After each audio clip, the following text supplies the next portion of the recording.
ceasefire, and the Kremlin has since confirmed that the U.S. envoy Steve Witkoff did indeed meet Vladimir Putin on Thursday. Let's get some analysis and speak to Jean-Paul Palomeros, the former Air Force Chief of Staff and former Supreme Commander of NATO allied forces. Hello to you, Jean-Paul. Thank you for speaking to Paris Direct.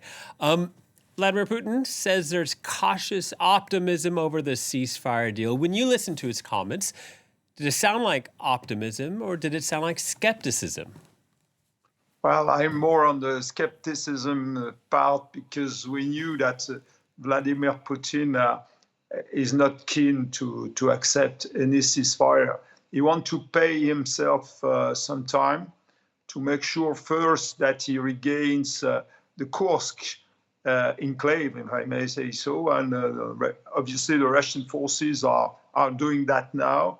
So restoring the integral sovereignty and territory sovereignty of Russia is first and foremost.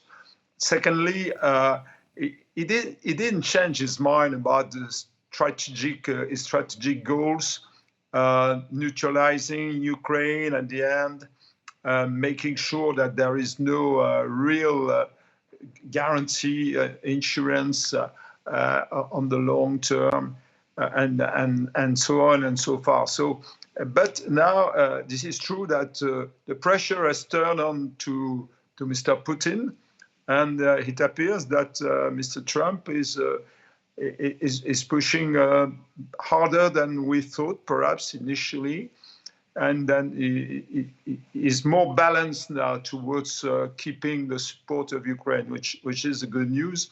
So what will happen now is that the Russians, they are very clever indeed in information, in influence.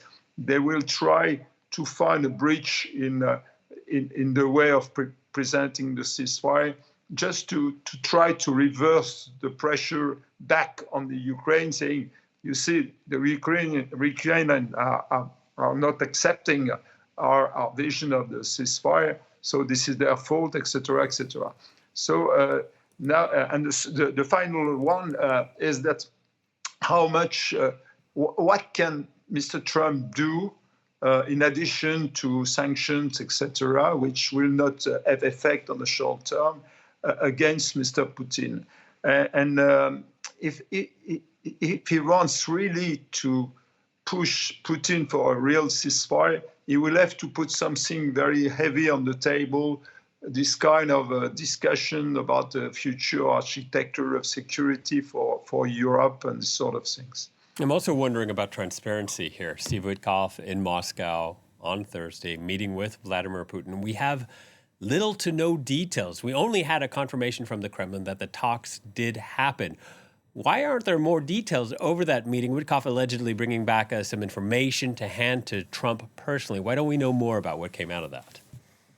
Because from my perspective is that it's not conclusive, and it's not for the benefit of Mr. Trump, who cannot reclaim the peace for himself so far, because he have perhaps underestimated the Russian the Russian posture, and he overestimated his ability to push Putin for a true ceasefire.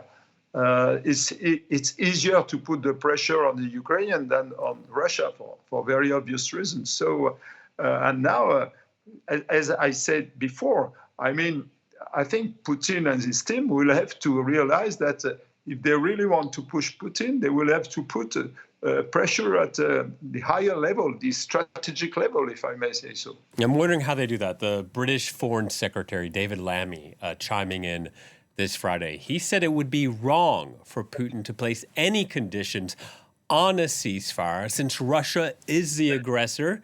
Is it indeed wrong to listen to any concerns or conditions that Putin is laying out? Well, if we want peace, nothing is wrong. I mean, we take a situation as it is now. We cannot forget that Putin is the aggressor. And few weeks ago, it seems that Mr. Zelensky in the Oval Office was the aggressor. No, Mr. Putin is the aggressor. It's for him now to accept a certain condition for a ceasefire. And if he does not, he must assume that. He must assume that before his own population, before the world, if I may say so, and even more important, before Mr. Trump, who is really looking for a success. Jean-Paul, thank you very much for your time. Jean-Paul Palomeros, former NATO official. Thank you.